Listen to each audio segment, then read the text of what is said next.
GPSC academy के YouTube channel में आप सभी प्रतिभागियों का बहुत बहुत स्वागत है। तो आप यहां पर देख ही रहे होंगे एडीओ सहायक विकास विस्तार अधिकारी। तो महाआगाज अंतिम प्रहार का तो कल से स्टार्ट हो गई है। तो हम लोग 6000 का निःशुल्क एमसीक्यू आप सभी के लिए लेकर आएंगे। हमारे टीम के सभी सर मैम को आप देख ही रहे हैं। तो सभी जितने भी सर हैं आपको अलग अलग सब्जेक्ट वाइज अलग अलग एमसीक्यू करवाने वाले हैं। तो आप सभी हमारे यूट्यूब चैनल के साथ हमेशा बने रहेंगे। साथ ही साथ आपको लाइक और सब्सक्राइब भी करते हुए चलना है। तो चलिए आज हम स्टार्ट करते हैं हमारा हिस्ट्री का क्वेश्चन। तो कैसे क्वेश्चन होंगे, आपको किस तरह से डील करना है सारे क्वेश्चन को और किस तरह से क्वेश्चन बनेंगे, तो हम आपके सिलेबस के अकॉर्डिंग सारे क्वेश्चन को करवाते हुए चल रहे हैं। ठीक है, तो आप हमारे साथ बने रहिएगा और सारे क्वेश्चन का जो आंसर है आप कमेंट बॉक्स में जरूर कमेंट कीजिएगा। तो चलिए देखते हैं हमारे फर्स्ट क्वेश्चन को। क्या है हमारा फर्स्ट क्वेश्चन? तो ये लीजिए हमारा जो फर्स्ट क्वेश्चन है, ये सेकेंड क्वेश्चन आ गया क्या? चलिए तो देख लीजिए यहाँ पे जो हमारा क्वेश्चन दिखाई दे रहा है आप लोग को, निम्नलिखित में से कौन सी कृति किसी विधवा के पुनर्विवाह को प्रतिबंधित करती है? तो हमारे पास यहाँ पे फर्स्ट क्वेश्चन दिखाई दे रहा है, तो आपको आंसर बताना है। ठीक है, तो क्या हो सकता है हमारा आंसर? ज्ञानवल्क्य स्मृति, अर्थशास्त्र, अष्टाध्यायी और मनुस्मृति। मतलब ऐसी कौन सी कृति है जिसमें विधवा के पुनर्विवाह को प्रतिबंधित करती है? ठीक है, यहाँ पे विभिन्न कृतियां आपको दिखाई दे रही है। ज्ञानवल्क्य स्मृति, अर्थशास्त्र, अष्टाध्यायी और दिखाई दे रहा है मनुस्मृति। ठीक है, अष्टाध्यायी के रचनाकार कौन है? आप सभी अवगत ही होंगे इनसे। पाणिनि। पाणिनि ने किसकी रचना की थी? तो पाणिनि ने अष्टाध्यायी की रचना की थी। ठीक है, अर्थशास्त्र को आप जानते हैं, अर्थशास्त्र के रचनाकार कौन है? चाणक्य हैं। और चाणक्य को हम विष्णुगुप्त कौटिल्य के नाम से भी जानते हैं। ठीक, उसके बाद ज्ञानवल्क्य स्मृति को भी आप देख रहे हैं, है ना। ये जो ज्ञानवल्क्य स्मृति है ये गुप्त काल में इसकी रचना की गई थी। ठीक है, ज्ञानवल्क्य स्मृति की रचना गुप्त काल में हुई थी। अगर मैं मनुस्मृति की बात करूं तो मनुस्मृति एक हिंदू धार्मिक ग्रंथ है। हिंदू धार्मिक ग्रंथ है और इसमें किसकी चर्चा की गई है? इसमें चर्चा की गई है कि विधवा के पुनर्विवाह को प्रतिबंधित करती है। मतलब जो हिंदू धार्मिक ग्रंथ है मनुस्मृति, इसमें विधवा पुनर्विवाह को प्रतिबंधित किया गया है। तो आप सभी बच्चे समझते हुए चलेंगे। तो इस क्वेश्चन के अकॉर्डिंग जो हमारा आंसर होगा वो होगा मनुस्मृति। ठीक है, तो आंसर क्या हो जाएगा? मनुस्मृति होगा। तो चलिए हम चलते हैं अब हमारे नेक्स्ट क्वेश्चन की ओर। तो देखिएगा नेक्स्ट क्वेश्चन क्या है। ये रहा आपका नेक्स्ट क्वेश्चन। बौद्ध साहित्य सौंदरानंद के रचनाकार हैं अश्वघोष, नागार्जुन, बुद्धघोष और जमाली। तो यहाँ पे आपको क्या क्वेश्चन दिखाई दे रहा है? बौद्ध साहित्य से संबंधित क्वेश्चन है वो दिखाई दे रहा है। ठीक है, तो आंसर आप देख सकते हैं क्या हो सकता है? अश्वघोष, नागार्जुन, बुद्धघोष या जमाली। ठीक है, तो आप जानते हैं कि बौद्ध धर्म के जो संस्थापक हैं वो हमारे गौतम बुद्ध जी हैं। तो गौतम बुद्ध ने कौन से धर्म की स्थापना की थी? बौद्ध धर्म की स्थापना की थी। बौद्ध धर्म के संस्थापक हैं गौतम बुद्ध। कौन है? गौतम बुद्ध हैं।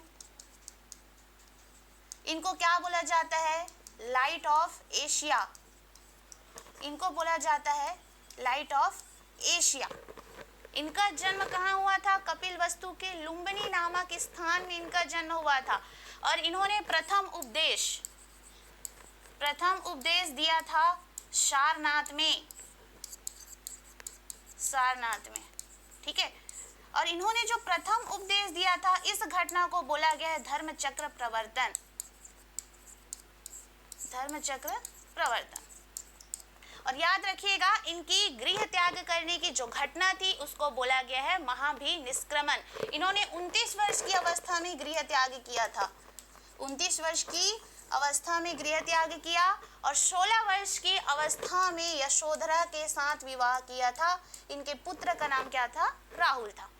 तो आप सभी इतने भी पॉइंट जो मैं बता रही हूँ आपको याद रखते हुए चलना है गौतम बुद्ध के बारे में। तो हमको यहाँ पे क्वेश्चन पूछा जा रहा है बौद्ध साहित्य के बारे में। तो यहाँ पे जो बौद्ध साहित्य है सौद्रानंद, तो सौद्रानंद के रचनाकार कौन है? अश्वघोष हैं।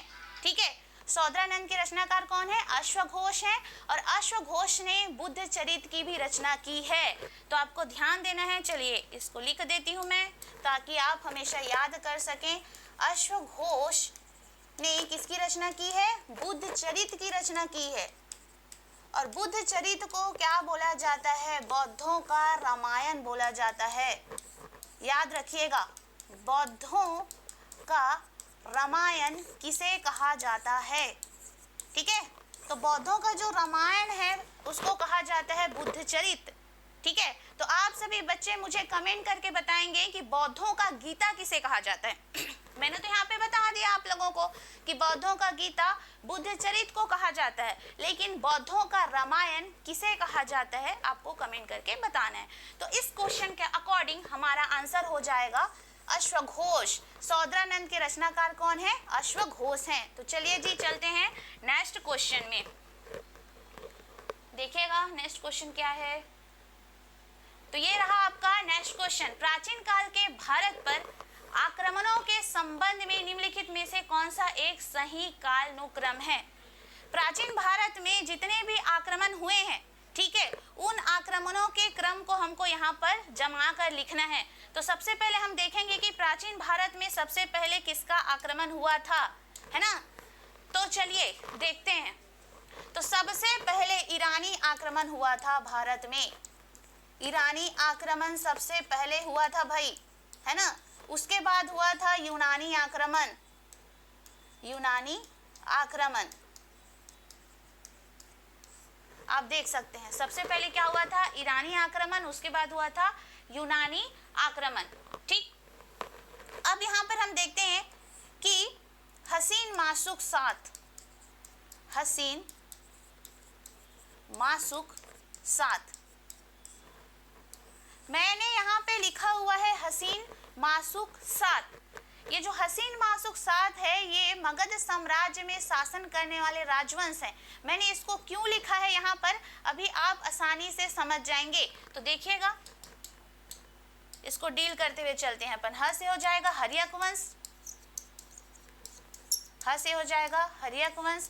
सी से हो जाएगा हमारा शिशुनाग वंश। उसके बाद अगर हम बात करें न से होगा नंद वंश, म से होगा मौर्य वंश, सु से होगा सुंग वंश,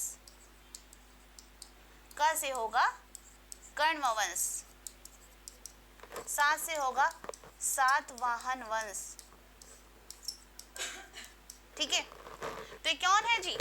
ये जो मैंने अभी लिखवाया है हसीन माशुक साथ, ये जो राजवंश है इन्होंने मगध साम्राज्य पर क्या किया है? शासन किया है। ठीक है, तो सबसे पहले अगर हम विदेशी आक्रमण की बात करते हैं तो सबसे पहले पश्चिमोत्तर भारत वाले एरिया में, जहाँ पे आज का अफगानिस्तान पाकिस्तान है, मतलब पश्चिमी भारत वाला एरिया था, वहाँ पर सबसे पहले ईरानियों ने आक्रमण किया था। लेकिन हमारे पास तो ऑप्शन में ईरानी तो दिया नहीं है, हमको डायरेक्ट यूनानी दिया है। यूनानी दिया है ना, तो सबसे पहले हम लिखेंगे यूनानी। लेकिन हमारे दोनों ऑप्शन में यूनानी यूनानी दिया है, तो हम कैसे फाइंड आउट करेंगे कि सबसे पहले यहाँ पे यूनानियों ने आक्रमण किया था? ठीक है, अगर यहाँ पे ईरानी रहता ऑप्शन में तो हम ईरानी को चूज करते जी, लेकिन यहाँ पे तो हमको दिया गया है यूनानी। ठीक है, अब जैसे ही हमारा ये काल खत्म होता है सातवाहन, ठीक है, इसको बोला जाता है मौर्य काल। और मौर्य के बाद जितने भी शासक आए उसको बोला जाएगा मौर्योत्तर काल। तो यहाँ पे कैसे आप इसको फाइंड आउट करेंगे उसको मैं समझा देती हूँ। तो मैंने लिखा है सातवाहन, ठीक है, मौर्य के बाद लिखा, एक मिनट इसको देख लीजिएगा, हसीन माशुक सात, माशुक सात, तो आपने देखा यहाँ पे मौर्य काल। तो मौर्य के बाद जितने भी शासक आएंगे इनको बोला जाता है मौर्योत्तर काल। कौन सा काल बोला जाता है? मौर्योत्तर काल। और मौर्योत्तर काल के समय में ही शक, पहलव और कुषाण का आक्रमण हुआ था। ये भी विदेशी आक्रमणकारी हैं, शक, पहलव और कुषाण। ठीक है, तो मौर्योत्तर काल में कौन से विदेशियों का आक्रमण हुआ था, समझते हुए चलेंगे जी। तो मौर्योत्तर काल में शक, पहलव और कुषाणों का आक्रमण हुआ था। ये भी विदेशी आक्रमणकारी थे। लेकिन नंदवंश, यहाँ पे आपको नंदवंश दिखाई दे रहा है न से, तो नंदवंश के समय यूनानी आक्रमण हुआ था। यूनानी आक्रमण कब हुआ था? नंदवंश का अंतिम शासक था घनानंद। तो घनानंद के समय सिकंदर का आक्रमण हुआ था, जो कि क्या कौन था? यूनानी शासक था सिकंदर। आपको याद रखना है। और किसके समय इन्होंने आक्रमण किया था? तो सिकंदर ने नंदवंश के समय में आक्रमण किया था। तो ध्यान दीजिएगा, ठीक है। तो अब आप आसानी से इसका आंसर बता सकते हैं कि इस ऑप्शन के अकॉर्डिंग यूनानी, उसके बाद आएगा शक, शक के बाद आएगा कुषाण। तो हमारा कौन सा ऑप्शन सही होगा? तो हमारा आंसर होगा ऑप्शन ए। ध्यान दीजिएगा। नेक्स्ट क्वेश्चन में चलते हैं। नेक्स्ट क्वेश्चन है, पहला ईरानी शासक जिसने भारत के कुछ भागों को अपने अधीन किया था। ठीक है, तो आपको ध्यान देना है। अब हमको ये भी देखना है कि सबसे पहले भारत पर जो विदेशी आक्रमण हुआ था, विदेशी आक्रमण भारत पर किसका हुआ था, अभी देखते हैं हम। ठीक है, तो बने रहिएगा।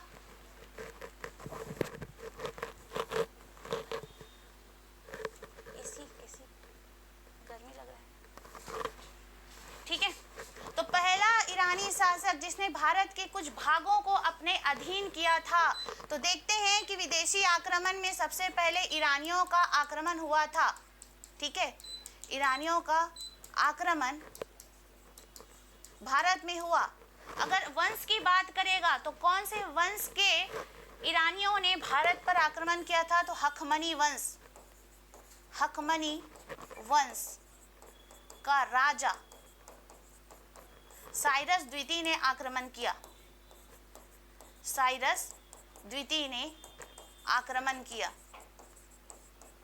ठीक है, साइरस द्वितीय ने तो आक्रमण किया था, लेकिन इन्होंने कुछ क्षेत्रों पर ही अपना अधिकार स्थापित किया। बाद में ये हार जाते हैं, यानी कि असफल हो जाते हैं। उसके बाद इसी वंश का अगला राजा आएगा डेरियस प्रथम। ठीक है, डेरियस प्रथम वह व्यक्ति था हखमनी वंश का जिसने भारत पर प्रथम सफलता अर्जित की थी। तो क्वेश्चन में कई बार पूछा जाता था कि ऐसा कौन सा ईरानी आक्रमणकारी था जिसने भारत पर, ठीक है, आक्रमण करने में प्रथम सफलता अर्जित की थी। अगर सफलता अर्जित करने की बात आएगी तो हमको लेना है डेरियस प्रथम, लेकिन इस क्वेश्चन के अकॉर्डिंग कहीं कहीं बुक में दिया गया है कि साइरस द्वितीय आया था, उन्होंने कुछ क्षेत्रों पर ही अपना शासन स्थापित किया था, ऐसा बोला जाता है। और बाद में ये यहाँ से चले जाते हैं क्योंकि वो बाकी राजाओं के साथ आक्रमण किया तो वो असफल हो जाता है। उसके जस्ट बाद आएगा डेरियस प्रथम, और डेरियस प्रथम ने यहाँ पर सफलता अर्जित की थी। और इसी वंश का लास्ट शासक रहता है डेरियस तृतीय। ठीक है, कौन सा? डेरियस तृतीय। और इसी डेरियस तृतीय को सिकंदर हरा देता है। डेरियस तृतीय को सिकंदर हरा देगा और पश्चिमोत्तर भारत वाले क्षेत्र पर अपना शासन स्थापित कर देता है। तो ध्यान दीजिएगा, यूनानी शासक कौन था? सिकंदर। इसने नंद वंश के शासक घनानंद के समय भारत पर क्या किया था? आक्रमण किया था। तो आपको ध्यान देना है। अब हमारा जो 5th क्वेश्चन है उसका आंसर आ जाएगा साइरस द्वितीय। ठीक है, नेक्स्ट, दिल्ली के मेहरौली लौह स्तंभ लेख में किस गुप्त शासक का नाम अंकित है? अभी हमको गुप्तों के बारे में पूछा गया है। ठीक है, तो गुप्त वंश का संस्थापक कौन था? गुप्त वंश का संस्थापक था श्रीगुप्त। कौन था? श्रीगुप्त। तो 240 ईस्वी में इसने गुप्त वंश की स्थापना की थी। कब की थी? 240 ईस्वी में गुप्त वंश की स्थापना किसने की थी? श्रीगुप्त ने की थी। अब हमको देखना है कि मेहरौली लौह स्तंभ कौन से गुप्त शासक के साथ संबंध रखता है, और इसको देखने से पहले हम गुप्त शासक के जितने भी राजा हुए हैं उसको हम बारी बारी से देख लेते हैं। ठीक है, तो इसके लिए हमारे पास ट्रिक है, उस ट्रिक को सबसे पहले हम समझेंगे कि क्या है हमारा ये ट्रिक। इसमें आपको दिखाई देगा ग्रीन में। तो ट्रिक है हमारा श्री घट चंद्रसा, श्री घट चंद्रसा रामचंद्र कुस्कंद भानवी।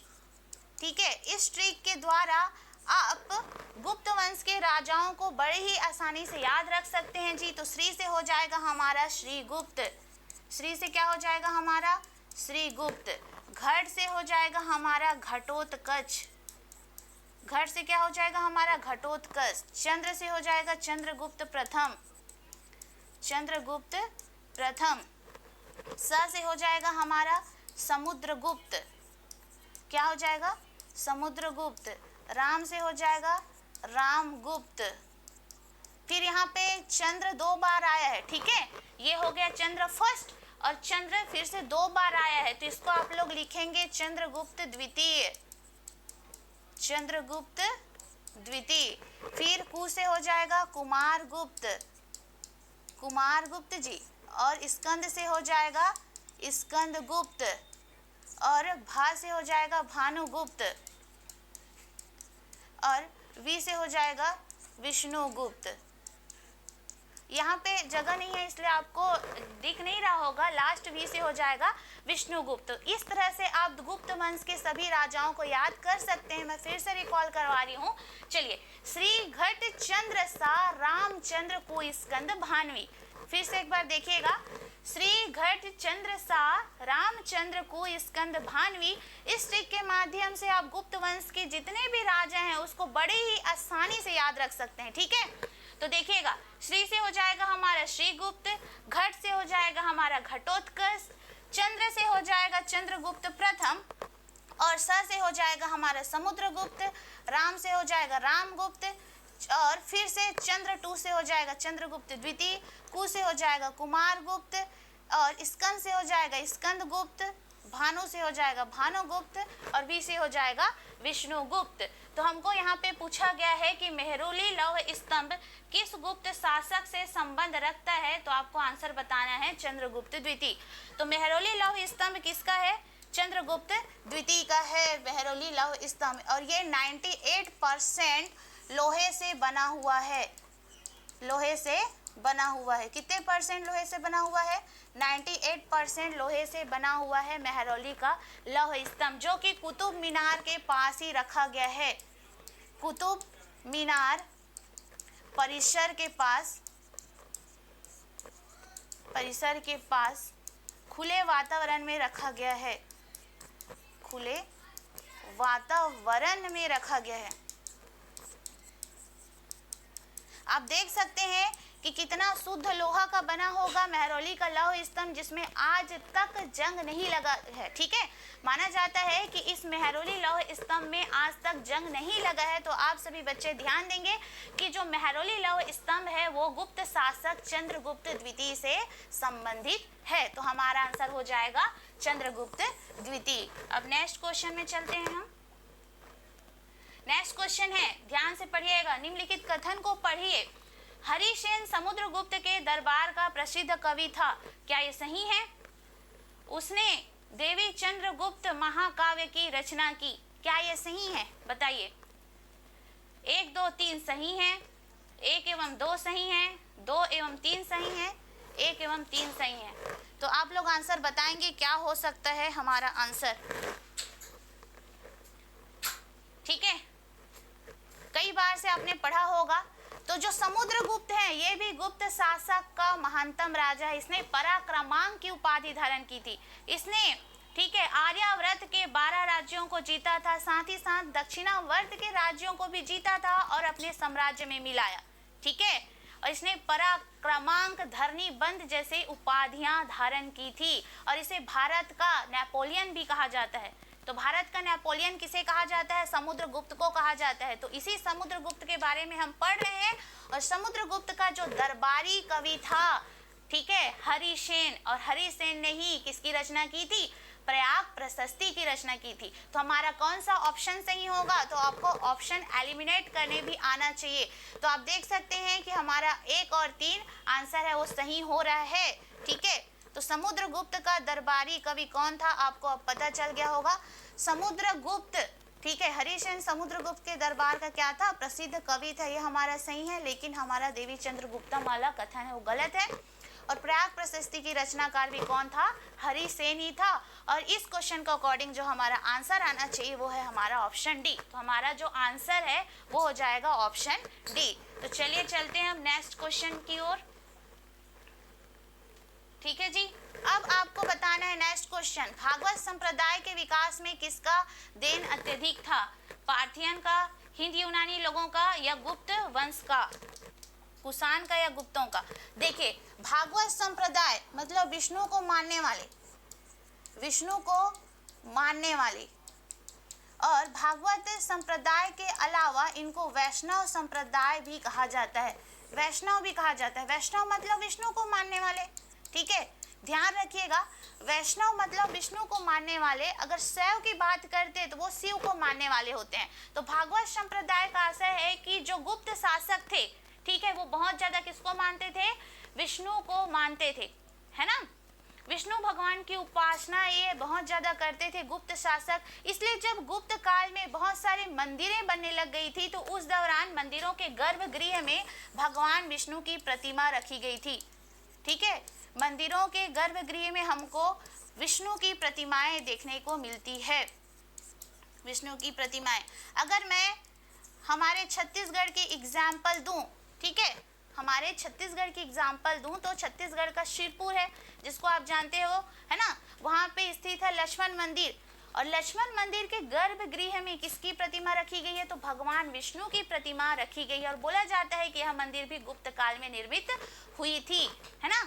इसी तरह अगर हम देखेंगे तो देवगढ़ का दशावतार मंदिर है ना। तो ये सारे मंदिर हैं जो गुप्त काल से संबंध रखते हैं, है ना। तो आपको ध्यान रखना है कि गुप्त काल में कौन सा धर्म अधिक प्रचलन में था? तो वैष्णव धर्म अधिक प्रचलन में था, क्योंकि आप जानते हैं कि जैसे ही मगध साम्राज्य था तो उस दौरान कई सारे राजा महाराजाओं ने जैन धर्म ग्रहण किया था, कई सारे राजाओं ने बौद्ध धर्म को ग्रहण किया था। तो कहीं ना कहीं जो हिंदू धर्म था वो विलुप्ति के कगार में था। तो हिंदू धर्म की जो पुनर्स्थापना फिर से हुई है वह चीज हमें गुप्त काल में देखने को मिलती है। जैसे कि आपने देखा ही था, चंद्रगुप्त मौर्य वो जैन धर्म के अनुयायी थे, वो जैन धर्म को मानते थे। इसलिए जब उनकी मृत्यु हुई थी तो उसकी मृत्यु कैसे हुई थी? क्योंकि उन्होंने संलेखना या संथारा पद्धति से अपना प्राण त्याग किया। अगर मैं बात करूं अशोक की, तो अशोक जो था बौद्ध धर्म का अनुयायी था। तो कहीं ना कहीं जो हिंदू धर्म की महत्ता है वो खत्म होते जा रही थी। तो हिंदू धर्म की जो पुनर्स्थापना होती है वो कहीं ना कहीं गुप्त काल में हुई है। और गुप्त काल में अनेक सारे मंदिरों का निर्माण हमें देखने को मिलता है। और अधिकतर मंदिरों के गर्भगृह में जो प्रतिमाएं रखी गई थी वो भगवान विष्णु की प्रतिमाएं थी। तो इस क्वेश्चन के अकॉर्डिंग जो हमारा आंसर होना चाहिए वो है गुप्त वंश। तो आंसर हो जाएगा हमारा गुप्त वंश। तो ध्यान दीजिएगा सभी बच्चे। तो नेक्स्ट क्वेश्चन की ओर चलते हैं। अब नेक्स्ट क्वेश्चन में चलने से पहले हम कुछ यहाँ पे देख लेते हैं कुछ महत्वपूर्ण बातों को। तो आपको दिखाई दे रहा है यहाँ पे सीजी पुलिस, क्या दिखाई दे रहा है? सीजी पुलिस टेस्ट सीरीज, नवीन परीक्षा पैटर्न पर आधारित। तो देखिए हमारे यहाँ साध्य पीएससी एकेडमी में सीजी पुलिस की न्यू टेस्ट सीरीज लॉन्च की गई है। तो अगर आप स्वयं का आकलन करना चाहते हैं, है ना, आप कितने पानी में हैं, कितने गहराई में हैं, इसको अगर आप आकलन करना चाहते हैं तो जरूर हमारा टेस्ट सीरीज दीजिए। ठीक है, तो यहाँ पे 1500 प्लस क्वेश्चन होंगे, वो भी व्याख्या सहित। व्याख्यात्मक प्रश्नोत्तर की एमसीक्यू सीरीज आपको इस टेस्ट सीरीज में देखने को मिलेगी, वो भी टॉपिक वाइज मॉडल टेस्ट आपको मिलेगा। साथ ही साथ आप यहाँ पे अगर एडीओ की तैयारी कर रहे हैं तो ई बुक आजीविका का ई बुक भी हमारे ऐप में अवेलेबल हो जाएगा एकदम न्यूनतम प्राइस में। ठीक है, मिनिमम प्राइस में हमारे ऐप में मिल जाएगा आपको आजीविका का, ठीक है, ई बुक मिल जाएगा। साथ ही साथ आप ग्रामीण विकास का ई बुक भी खरीदना चाहते हैं तो हमारे ऐप में ये भी मिलेगा आपको। ठीक है, न्यूनतम शुल्क पर आपको बुक लेने का कोई टेंशन नहीं है। सारा सार गर्भित नोट्स आपको हमारे ऐप में ही मिलेगा। तो अगर आप परचेस करना चाहते हैं तो बिल्कुल हमारा साध्य पीएससी एकेडमी का ऐप डाउनलोड कर सकते हैं। साथ ही साथ एडीओ टेस्ट सीरीज भी अवेलेबल है। ठीक है। एडीओ का पोस्ट, एडीओ कौन नहीं बनना चाहता? मैथ से जो जो घबराते हैं वो एडीओ की तैयारी कर सकते हैं, एकदम अच्छा मौका है आपके लिए। तो देर ना कीजिए, टेस्ट सीरीज परचेज कीजिए और ई बुक को आप लेके अपनी तैयारी को बेहतर बना सकते हैं, तो ध्यान दीजिएगा, ठीक है। चलिए नेक्स्ट क्वेश्चन, अब हम देखते हैं नेक्स्ट क्वेश्चन। नालंदा विश्वविद्यालय में निम्नलिखित में से किस विज्ञान विषय की शिक्षा प्रदान नहीं की जाती थी? ठीक है, तो आप जानते हैं कि जो नालंदा विश्वविद्यालय है कहाँ स्थित है? बिहार में स्थित है। बिहार के नालंदा जिले में, नालंदा विश्वविद्यालय कहाँ स्थित है? बिहार के नालंदा जिले में स्थित है, ठीक है। और यह बौद्ध शिक्षा का प्राचीन केंद्र था। नालंदा बौद्ध शिक्षा का प्राचीन केंद्र था नालंदा विश्वविद्यालय। और आप सभी बच्चे मुझे कमेंट करके जरूर बताएंगे कि नालंदा विश्वविद्यालय को विश्व धरोहर सूची में कब शामिल किया गया था। और यूनेस्को ही विश्व धरोहर सूची में शामिल करता है, तो यूनेस्को की स्थापना कब हुई थी? यूनेस्को, है ना। लेकिन आप लोग मुझे यही बता देंगे कि नालंदा विश्वविद्यालय को कब यूनेस्को की विश्व धरोहर सूची में शामिल किया गया था। यूनेस्को की स्थापना हुई थी भाई 16 नवंबर 1945 को।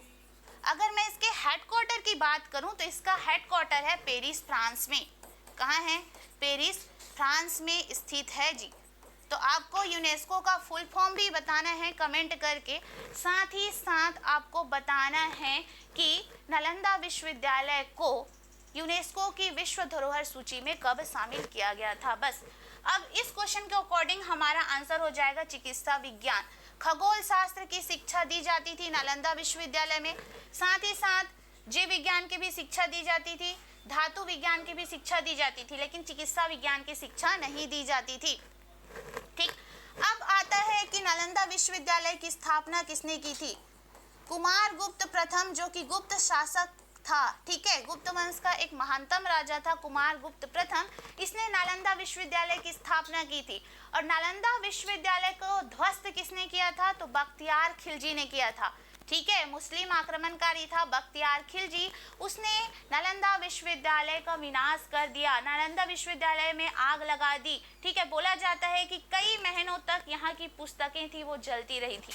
यहाँ पे ज्ञान की बहुत सारी किताबें थी जिनको बख्तियार खिलजी ने जला दिया था, ठीक है। अगर नालंदा विश्वविद्यालय आज के डेट में भी होता और यहाँ की पुस्तकें हमको पढ़ने को मिलती तो हमारा जो भारत है आज जहाँ है उससे भी कहीं और ऊंचाइयों पर होता, ठीक है। तो इस क्वेश्चन का आंसर हो जाएगा हमारा चिकित्सा विज्ञान, तो ध्यान दीजिएगा सभी बच्चे। चलिए नेक्स्ट क्वेश्चन में चलते हैं। तो नेक्स्ट क्वेश्चन है, गुप्त काल के किस ग्रंथ में गुप्तों की राजनीति और प्रशासन का सुंदर विवरण है? कामंदक लिखित नीतिसार, कालिदास लिखित मेघदूत, विशाख दत्त लिखित देवी चंद्रगुप्तम, शूद्रक लिखित मृच्छकटिकम। तो आपको बताना है गुप्तों की राजनीति और प्रशासन का सुंदर विवरण कौन से पुस्तक में मिलता है, ठीक है। तो आप लोग कमेंट करके भी बता सकते हैं। तो चलिए देखते हैं।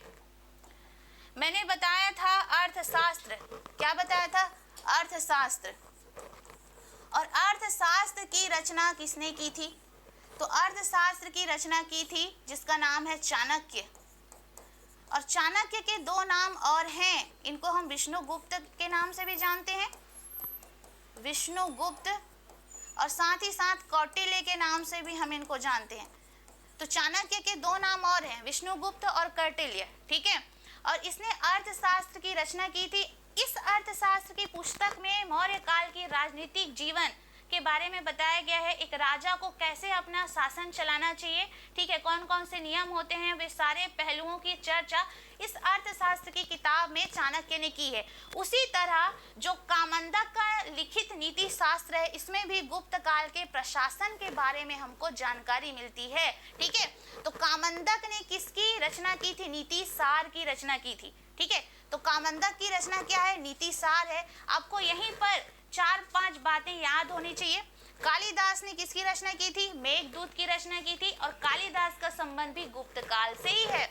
विशाख दत्त ने किसकी रचना की थी? देवी चंद्रगुप्तम की रचना की थी। शूद्रक ने रचना की थी मृच्छकटिकम। तो चलिए इसको हम अच्छे से याद कर लेते हैं ना, क्योंकि यहाँ से हमेशा क्वेश्चन बनता है। देखो, कामंदक ने किसकी रचना की थी? नीति सार की। इसको नोट कर लेते हैं हम, क्योंकि यहाँ से भी रचनाओं से भी क्वेश्चन बनते हैं। कामंदक का रचना है नीति सार।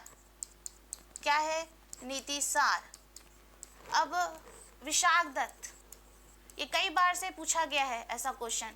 विशाख दत्त की रचना है मुद्रा राक्षस। ठीक है, बहुत अच्छा नाम है, मुद्रा राक्षस। दूसरा है देवी चंद्रगुप्तम। देवी चंद्रगुप्तम, इसको नहीं भूलना है, क्योंकि रचना से संबंधित क्वेश्चन भी हमारे एग्जाम में देखने को मिलते हैं। फिर आपको देखना है नेक्स्ट, शूद्रक। शूद्रक ने किसकी रचना की थी? मृच्छकटिकम की रचना की थी, मृच्छकटिकम। और अभी मैं जितनी भी रचना की बात कर रही हूँ, ये सारी रचनाएं गुप्त काल में लिखी गई थी, और कालिदास भी गुप्त काल में ही थे। चंद्रगुप्त द्वितीय के दरबार में थे कालिदास, और कालिदास ने मेघदूतम की रचना की थी। ठीक है, साथ ही साथ अभिज्ञान शाकुंतलम की रचना की थी। ठीक है, तो कालिदास की रचनाओं को भी आप लोग कमेंट करके बताएंगे। अभिज्ञान शाकुंतलम की भी रचना की थी कालिदास ने। ठीक, तो अगर आप देखेंगे मेघदूत को, तो मेघदूत की रचना की थी इन्होंने छत्तीसगढ़ में। छत्तीसगढ़ के कौन से पहाड़ी में की थी? तो रामगढ़ की पहाड़ी में कालिदास ने किसकी रचना की थी? मेघदूत की रचना की थी, जिसका बाद में अनुवाद किसने किया था? मुकुटधर पांडे ने किया था। ठीक, तो हमारा आंसर क्या हो जाएगा? कामंदक लिखित नीति सार में कामंदक ने गुप्त काल की राजनीति और उसके प्रशासन के बारे में सारी जानकारी दी हुई है, जिस तरह से कौटिल्य ने मौर्य साम्राज्य की जानकारी अर्थशास्त्र में दी थी। ठीक है जी, तो हमारा आंसर क्या हो जाएगा? ऑप्शन ए हो जाएगा, कामंदक लिखित नीति सार। अब देखते हैं नेक्स्ट क्वेश्चन। लेब्स के कुख्यात सिद्धांत की योजना भारत के निम्नलिखित में से किस गवर्नर जनरल द्वारा बनाई गई थी? Lord Auckland, Lord William Bentinck, Lord Dalhousie और लॉर्ड हेस्टिंग। आप जानते हैं कि डलहौजी ने कौन सा सिद्धांत दिया था? Doctrine of lapse.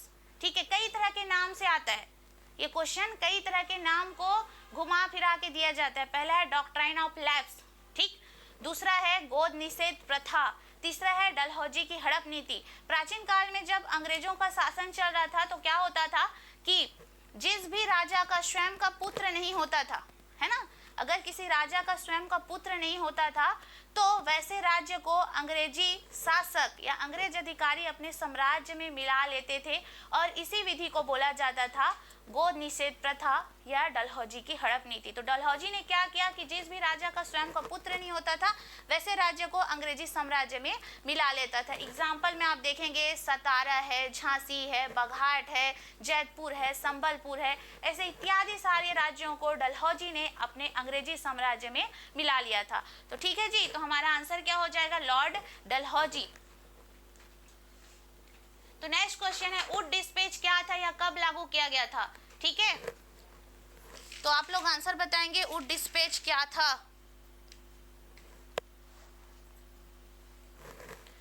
Wood dispatch, ये वुड डिस्पैच था वो 100 अनुच्छेदों का एक पत्र था,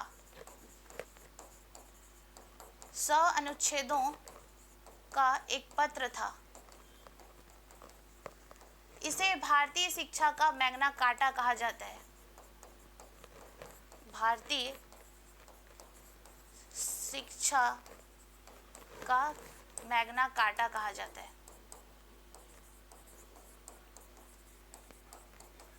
ठीक है, तो इसका आंसर आप लोग बताएंगे क्या हो सकता है इसका आंसर।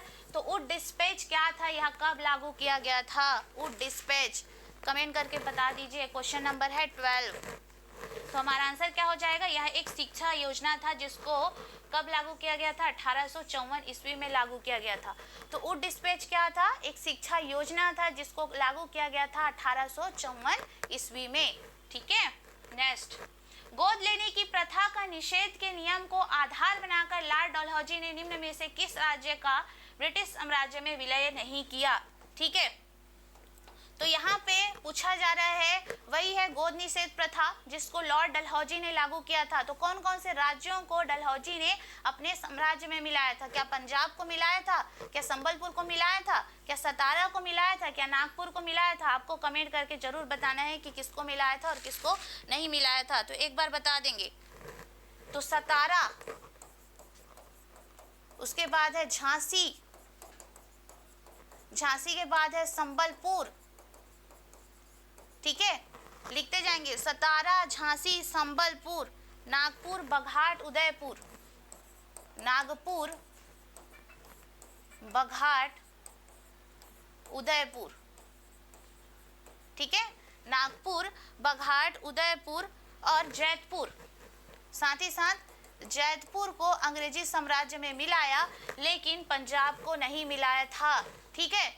तो गोद निषेध प्रथा वही है कि जिस भी राजा का स्वयं का संतान नहीं है, वैसे राज्य को डलहौजी अपने साम्राज्य में मिला लेता था। जैसे कि मैं एग्जाम्पल के लिए बताऊं, झांसी की रानी का स्वयं का पुत्र नहीं था, तो झांसी की रानी गोद ली हुई थी, तो गोद लिए हुए पुत्र को दत्तक पुत्र कहा जाता था, ठीक है। तो झांसी की रानी के पुत्र का नाम क्या था, जिसको वो गोद ली थी, तो उसका नाम था दामोदर राव, है ना। तो इसको अंग्रेजी साम्राज्य में एक्सेप्ट नहीं किया गया और अंग्रेजी साम्राज्य को मतलब जो झांसी है उसको अंग्रेजी साम्राज्य में मिला लिया गया था।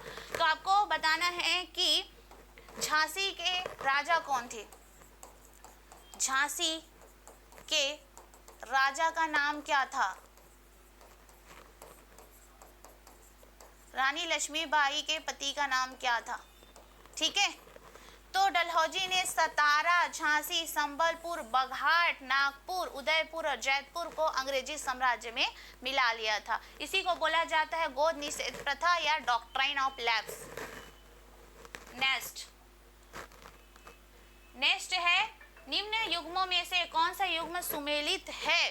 अब आपको अच्छे से पढ़ना है। यहाँ पे लिखा रहता है कभी कभी सुमेलित नहीं है और कभी कभी लिखा रहता है सुमेलित है, तो दोनों चीजों को आपको पढ़ना सीखना है और साथ ही साथ क्वेश्चन को सबसे पहले पढ़ना है, क्योंकि है नहीं में हम कंफ्यूज हो जाते हैं। तो यहाँ पे पूछा जा रहा है सही सुमेलित है, तो जो सही सुमेलित है उसको हमको बताना है। तो लोथल क्या था? प्राचीन गोदी क्षेत्र, है ना।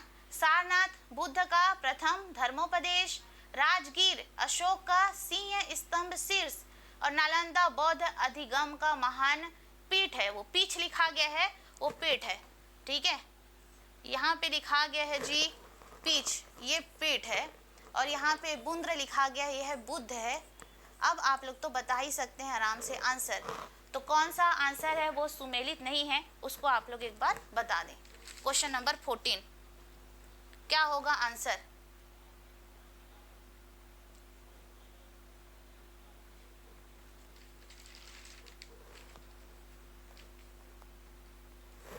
तो देखिए, चलिए बता देती हूँ आंसर क्या होगा। तो हमारा आंसर होगा 1, 2 और 4। सुमेलित है पूछा है ना, सुमेलित है करके क्वेश्चन में पूछा जा रहा था, तो जो सुमेलित है उसी को हमको बताना है। तो एक को देखते हैं, लोथल प्राचीन गोदी क्षेत्र। गोदी क्षेत्र का ही अर्थ होता है गोदी बाड़ा। क्या होता है? गोदी बाड़ा। और गोदी बाड़ा का वास्तव में अर्थ क्या होता है? बंदरगाह।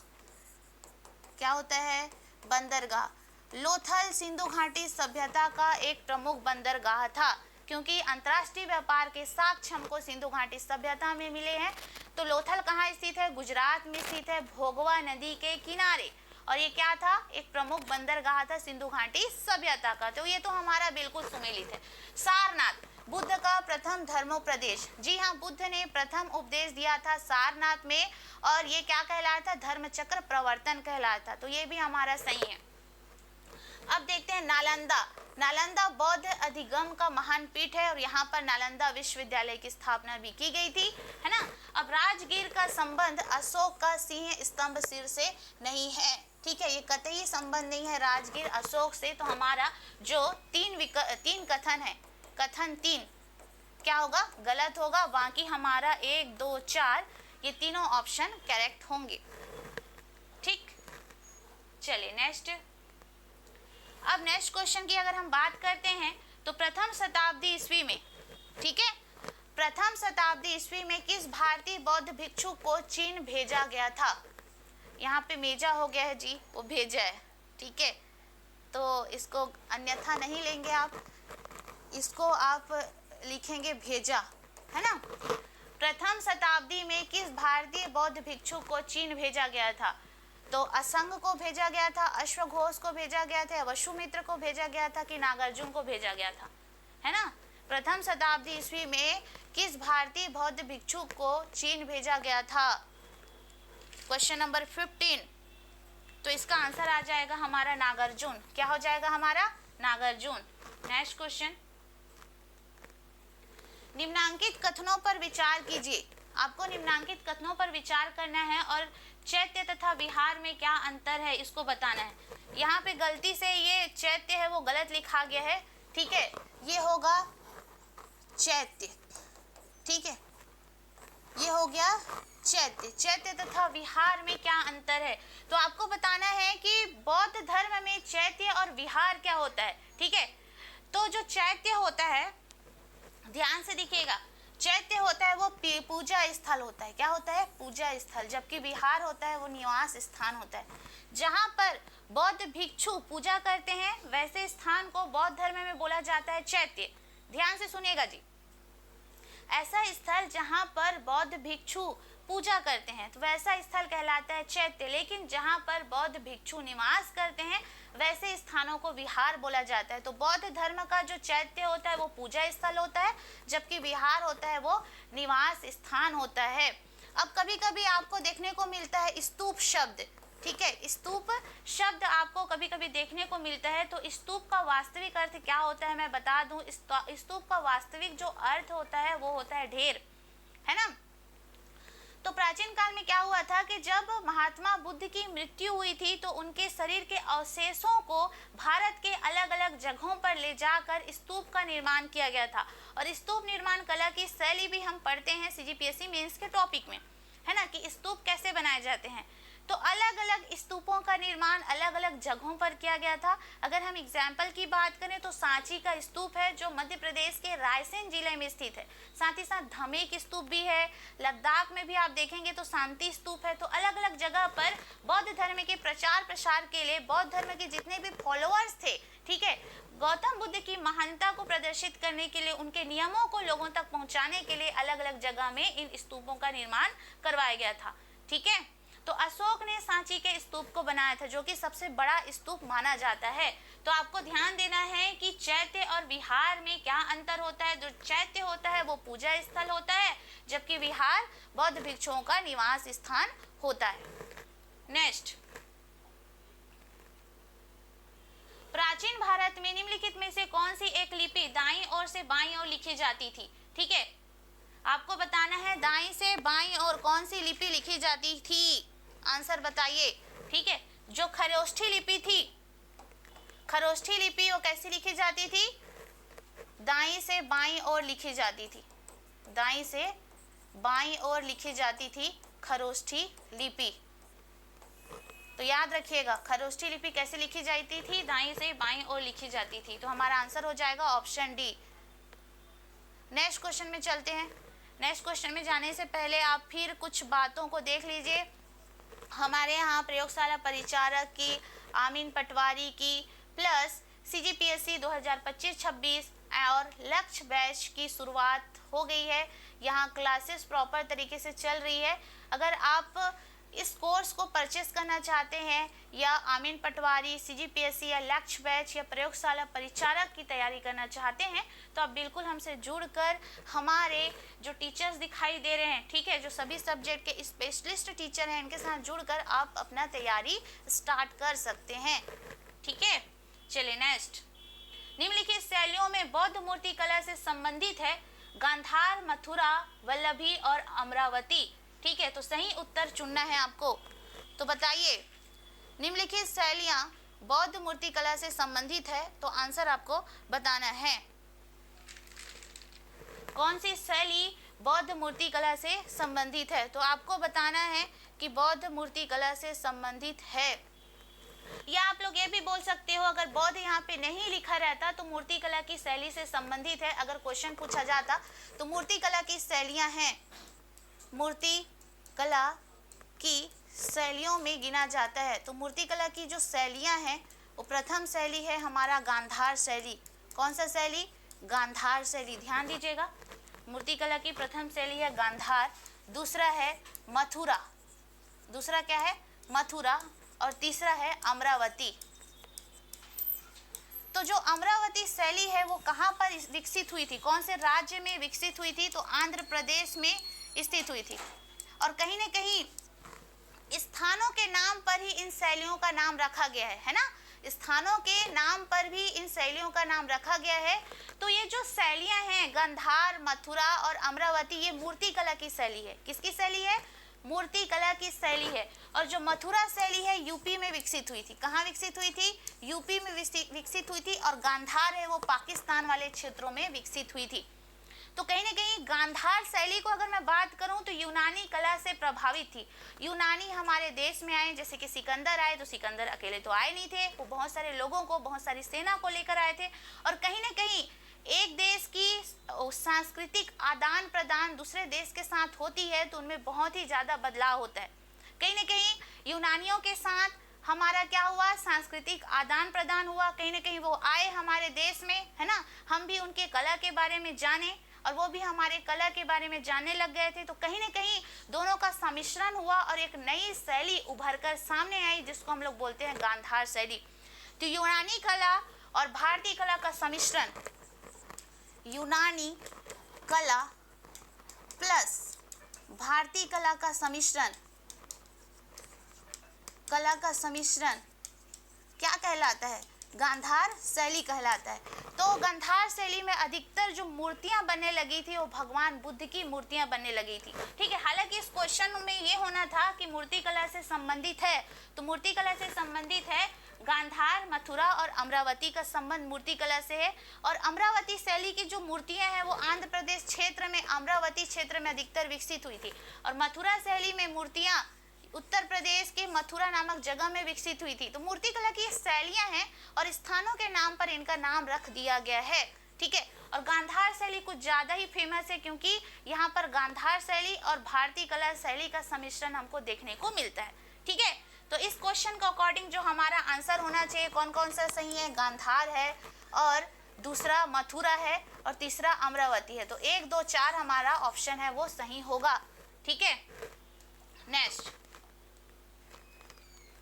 क्वेश्चन है, निम्नलिखित में से कौन सी जोड़ी, ध्यान से पढ़िएगा, निम्नलिखित में से कौन सी जोड़ी प्राचीन भारत की साहित्यिक कृति एवं उसके लेखक को सुमेलित नहीं करते हैं। तो सुमेलित नहीं है, ऐसा क्वेश्चन आपको दिया गया है। तो रत्नावली का संबंध क्या भास से है, कर्पूर मंजरी का संबंध क्या राजशेखर से है, पंचतंत्र का संबंध क्या विष्णु शर्मा से है, गीत गोविंद का लेखक क्या जयदेव है। तो आपको यहाँ पे लेखक का नाम दिया गया और आपको गलत कथन की पहचान करना है।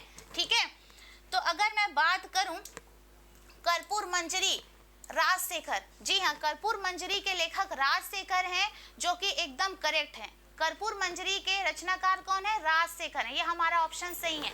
अगर मैं दूसरे ऑप्शन की बात करूं पंचतंत्र, तो पंचतंत्र के रचनाकार हैं विष्णु शर्मा, ये भी हमारा ऑप्शन है, करेक्ट है।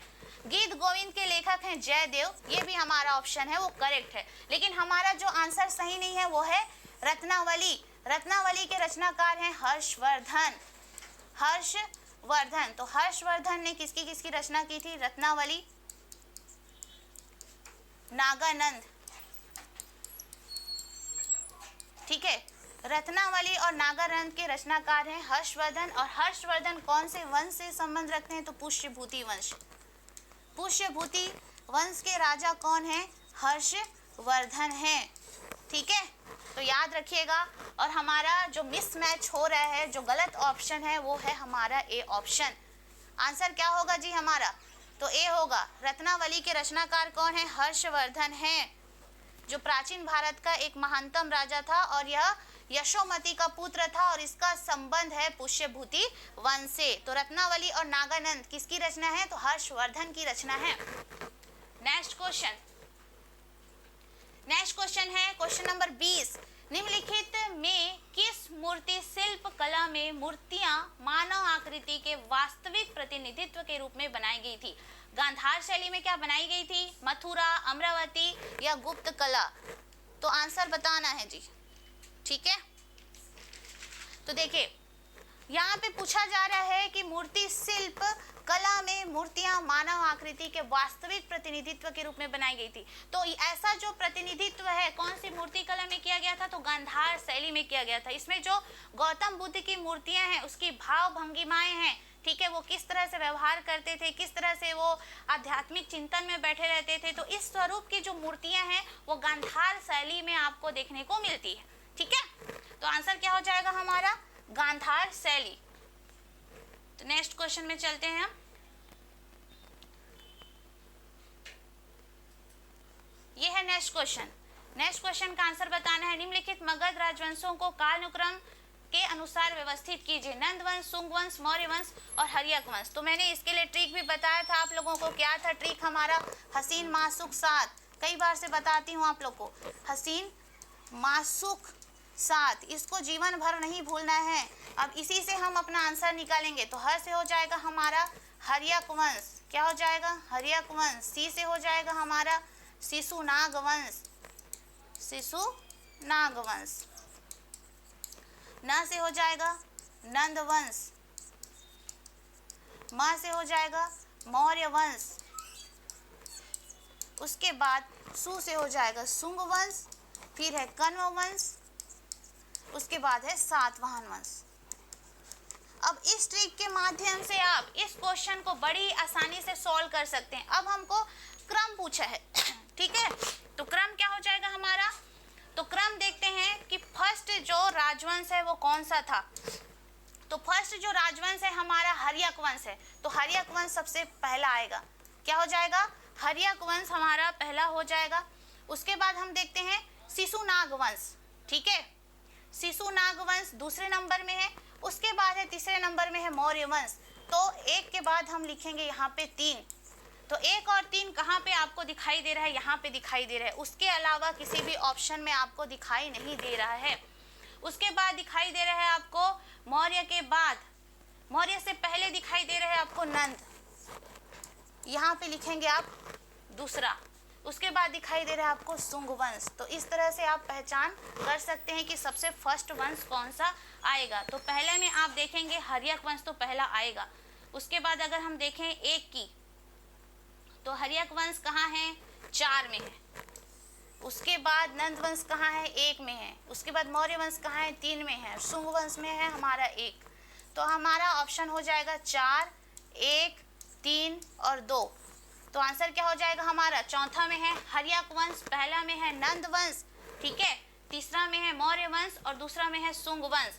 तो आप आराम से आंसर देख सकते हैं, हर्यक, ठीक है, नंद, मौर्य और सुंग। तो हमारा ऑप्शन हो जाएगा बी आंसर।